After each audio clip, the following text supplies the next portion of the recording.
할렐루야. 주님의 평강이 우리 성도님들에게 가득하기를 축복합니다.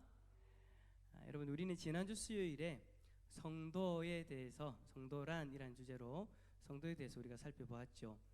베드로 사도는 성도인 우리가 하나님을 닮은 자이고 또 하나님께 믿음과 소망을 둔 자다라고 그렇게 말씀을 했어요.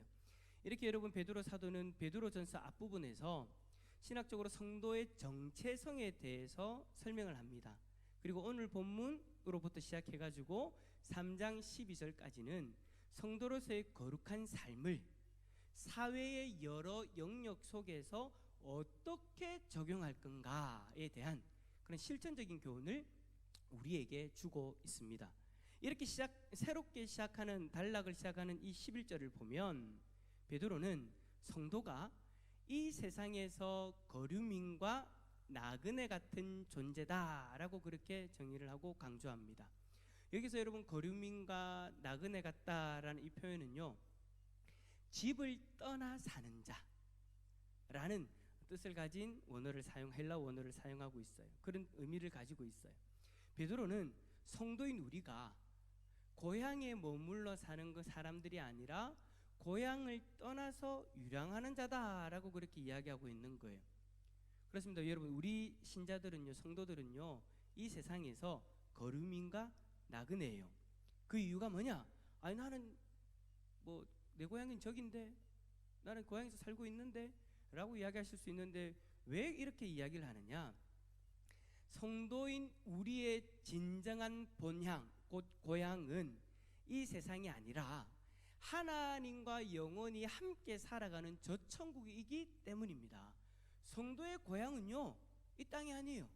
제가 고향이 부산인데 저는 육체적인 고향은 부산일지 몰라도 성도로서의 영적인 고향은 부산이 아니라는 거예요.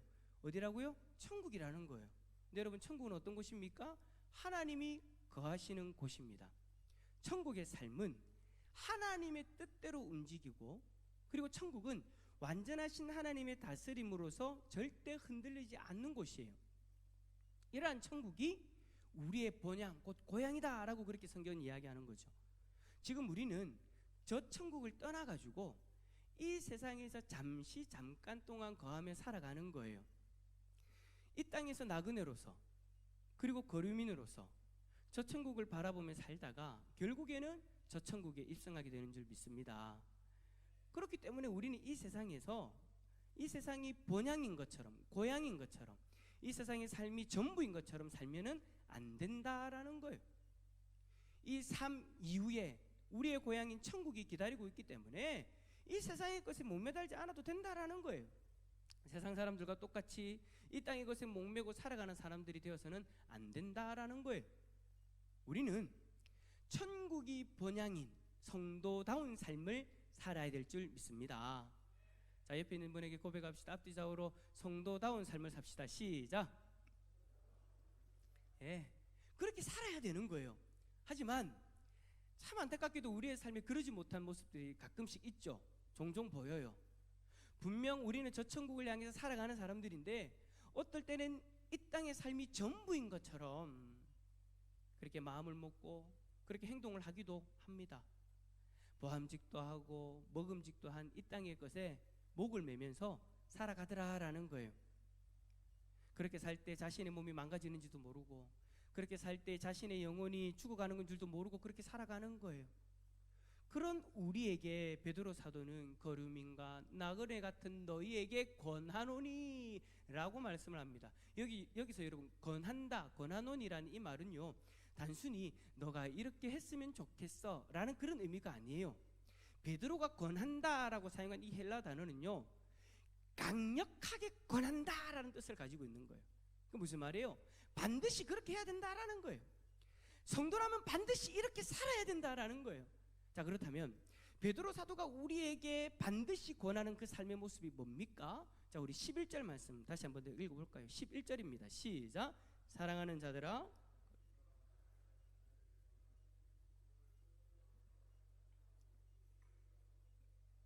아멘. 자, 뭘 하라고요? 육체의 정욕을 제어하라.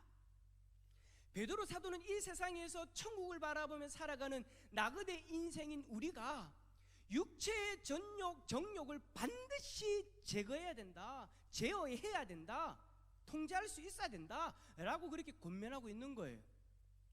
여러분, 우리는 나그네 인생을 살아갈 때에 연약한 육체를 입고 있는지라 육체의 정욕을 제어하기가 참 어렵습니다. 그죠? 그게 현실이에요. 그죠?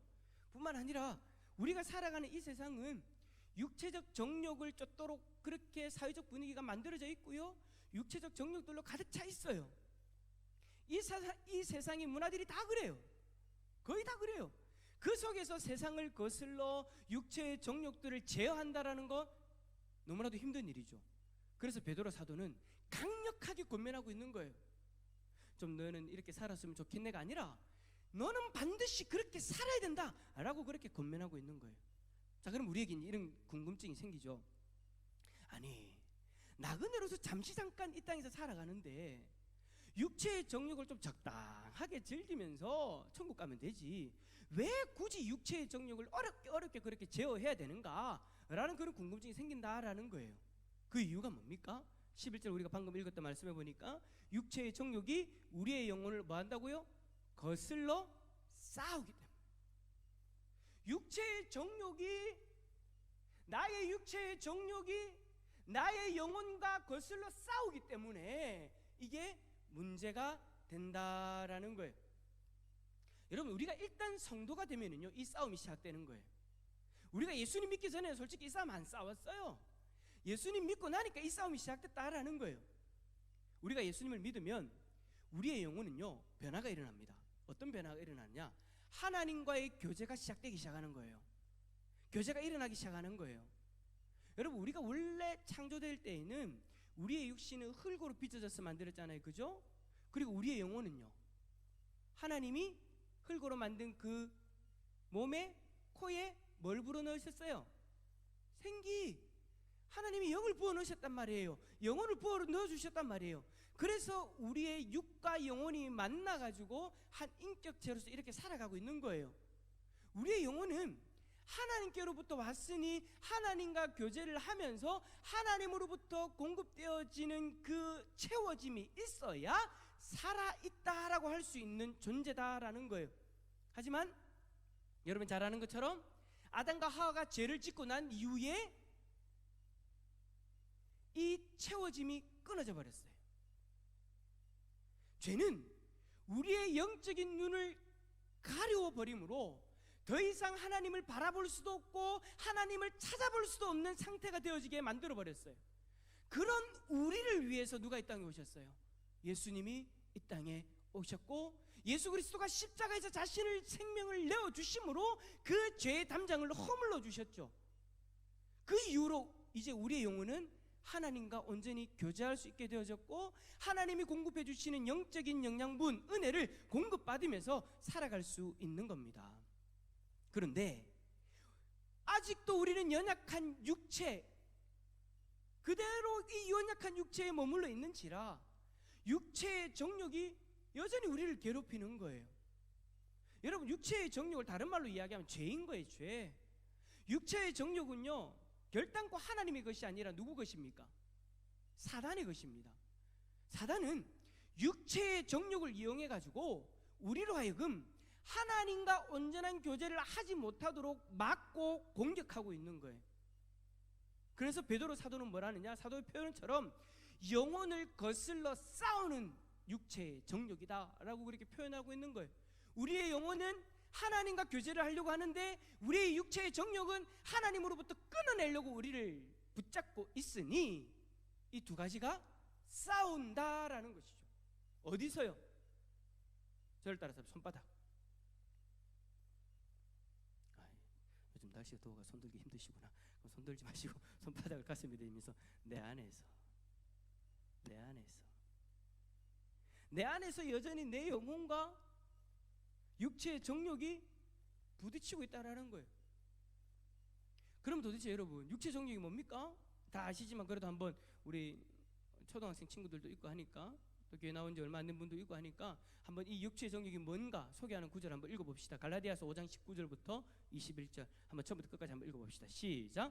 육체의 일은 분명하니 곧 음행과 더러운 것과 호색과 우상 숭배와 주술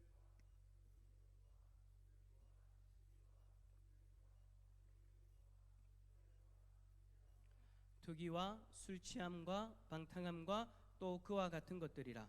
전에 너희에게 경고한 것이 경계하노니 이런 일을 하는 자들은 하나님 나라를 유업으로 받지 못할 것이요.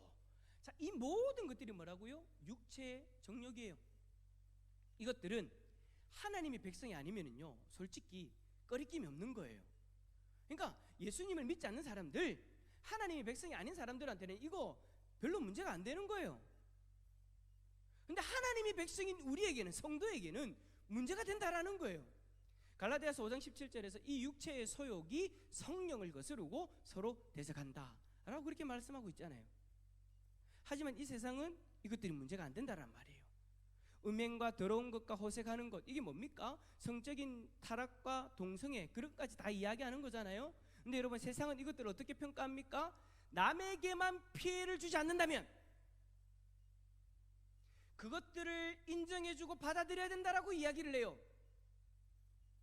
성적인 어떤 유흥과 동성애들, 그 모든 것들을 남에게만 피해를 주지 않는다면, 자신의 것으로 성적 취향으로만 남겨둔다면 그것을 인정해주고 받아들여준다라고 그렇게 이야기하는 게 세상이잖아요. 뿐만 아니라 우상 숭배와 주술은요, 종교다원주의를 기본 이념으로 받아들인 이 세상에서 문제될 게 없어요. 거기다가 원수 맺는 것과 분쟁과 시기와 분냉과 당짓는 것과 분열함은요, 타당한 이유가 있다면 괜찮다 라고 이야기하는 것이 세상이잖아요. 그리고 이단에 대해서는요, 우리만 신경 쓰지 세상은 신경 안 씁니다. 코로나19 때문에 이단인 신천지가 드러나서 세상에 지금 피해를 입으니까 그게 문제가 된 거지, 그전에는 세상은 신천지 신경도 안 썼어요. 누구만 신경 썼어요? 우리만 신경 썼잖아요. 뿐만 아니라 투기와 술 취함과 방탕함은 뭐 어떻게 이야기합니까? 당연한 것으로 받아들이죠. 그것을 그냥 적당히 하면 문제가 안 된다라고 말하는 것이 세상의 이치인 거예요.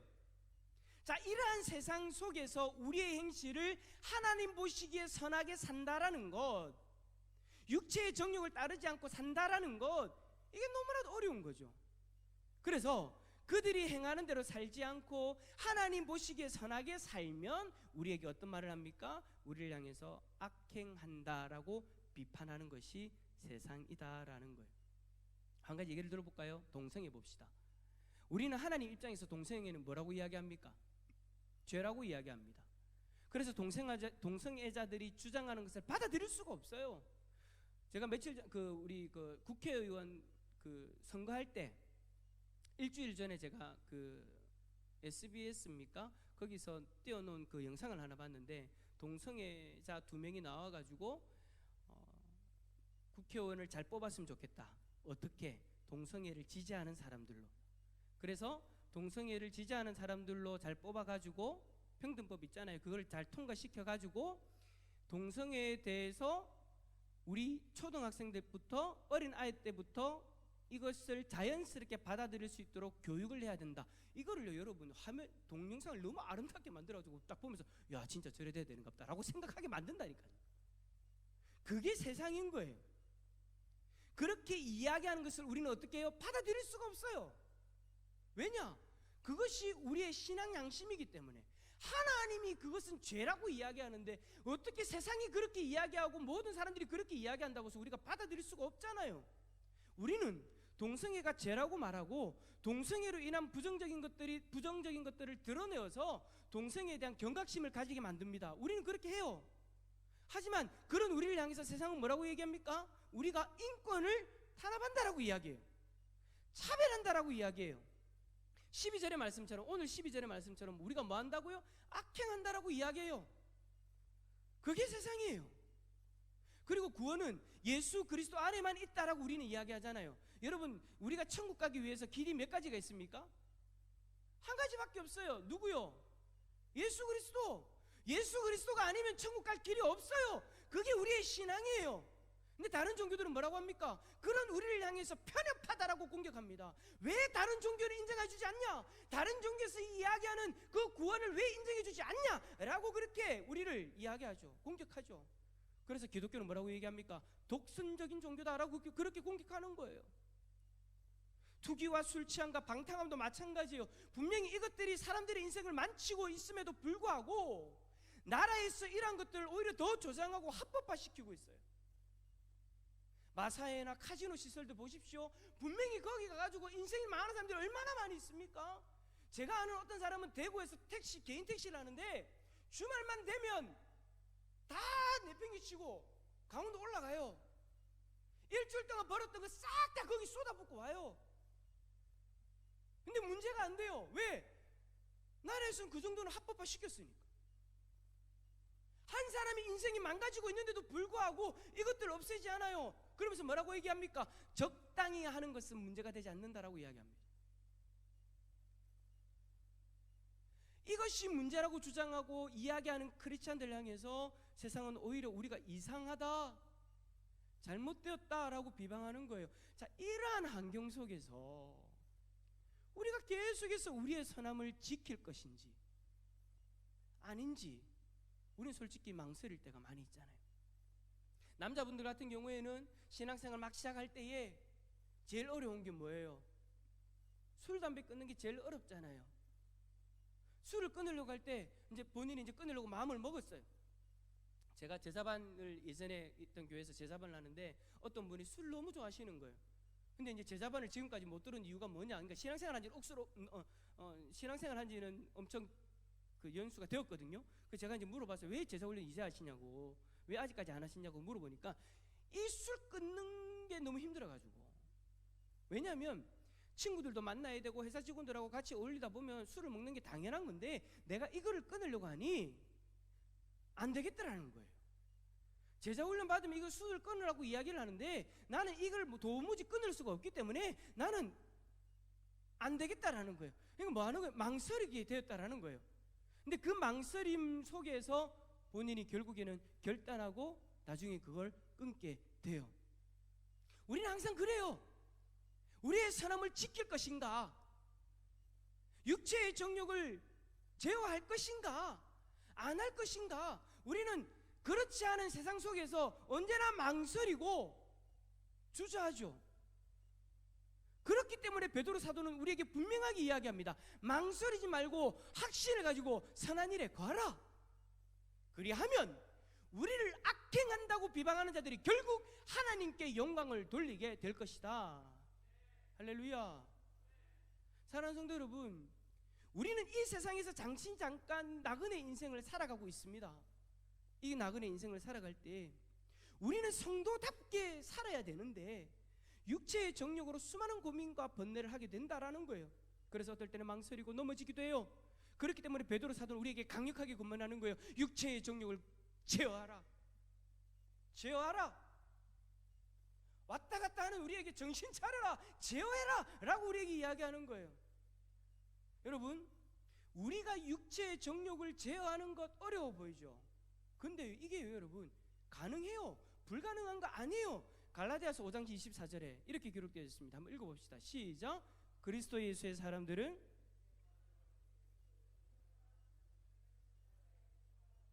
아멘.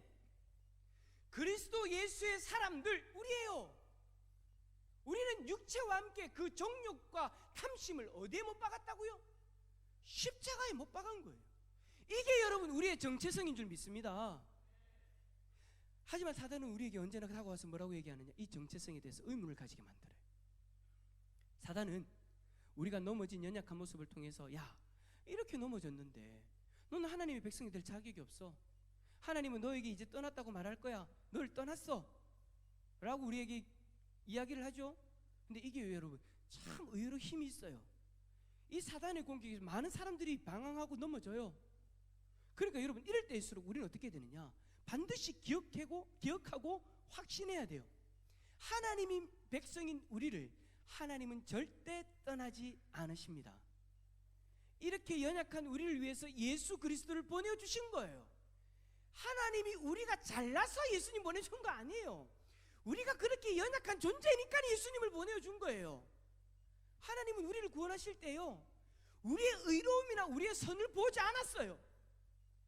어떤 분들은 착각해요. 내가 잘나서 내가 구원받았다고 생각해요. 아니요. 하나님은 우리를 구원하시는데 단 1%도 우리의 선함과 우리의 의로움을 보지 않으셨어요. 하나님은 우리가 믿는 예수 그리스도의 의를 보시고 우리를 구원해 주셨습니다. 그러므로 우리의 연약함으로 잠시 흔들린다고 해서 하나님은 우리를 버리지 않는다라는 거예요. 그 순간에도, 우리가 흔들리는 그 순간에도 하나님은 뭘 바라보느냐? 우리의 의가 아니라 예수 그리스도의 의를 바라보고 계십니다. 잠깐 흔들리고 있는 우리의 모습을 바라볼 때에 야, 너 어떻게 하나 보자, 이게 아니라 너를 중보하고 있는 예수 그리스도의 의, 하나님은 그것을 바라보신다라는 거예요. 그러니까 우리도 우리의 정욕과 탐심을 못 박은 십자가를 바라봐야 되는 거예요. 유혹이 오죠. 육체의 정욕이 우는 사자와 같이 덤벼들죠. 우리를 넘어뜨리려고 해요. 그래서 방황하고 망설이다가 살짝 넘어질 수도 있어요. 그럴 때마다 우리도 뭘 바라봐야 되느냐? 하나님이 바라보신 것처럼 우리도 예수 그리스도의 의를 바라봐야 되는 거예요. 예수 그리스도의 십자가를 바라보고 십자가 앞에서 우리의 연약함을 인정하고 우리에게는 예수 그리스도가 필요하다는 것을 깨닫고 고백하면 되는 것이죠. 사랑하는 성도 여러분, 우리는 육체의 정욕을 제어할 수 있습니다. 어디서요? 십자가 앞에서. 내 힘으로는 안 됩니다, 여러분. 죄송하지만 여러분들의 힘으로는 육체의 정욕 제어할 수 없어요. 오로지 십자가 앞에서만이 가능한 겁니다. 왜냐하면 우리의 정욕과 그 모든 것들을 십자가에 못 박았으니 그 십자가 앞에서 우리의 정체성을 깨닫고 우리의 연약함을 인정하고 예수 그리스도만 바라보면 되는 거예요. 그러면 우리는 우리의 육체의 정욕을 제어할 수 있습니다. 나의 연약함을 인정하고 이미 우리 육체의 정욕을 못 박아놓은 그 십자가의 은혜를 바라볼 때 우린 육체의 정욕을 제어할 수 있는 힘을 얻는 은혜를 누리게 되는 줄 믿습니다. 그렇게 제어하고 선을 행함으로 여러분을 비방하는 수많은 사람들이 하나님께 영광 돌리는 그런 놀라운 역사들을 경험하는 우리 성도님들 다 될 수 있기를 예수 그리스도의 이름으로 축원합니다.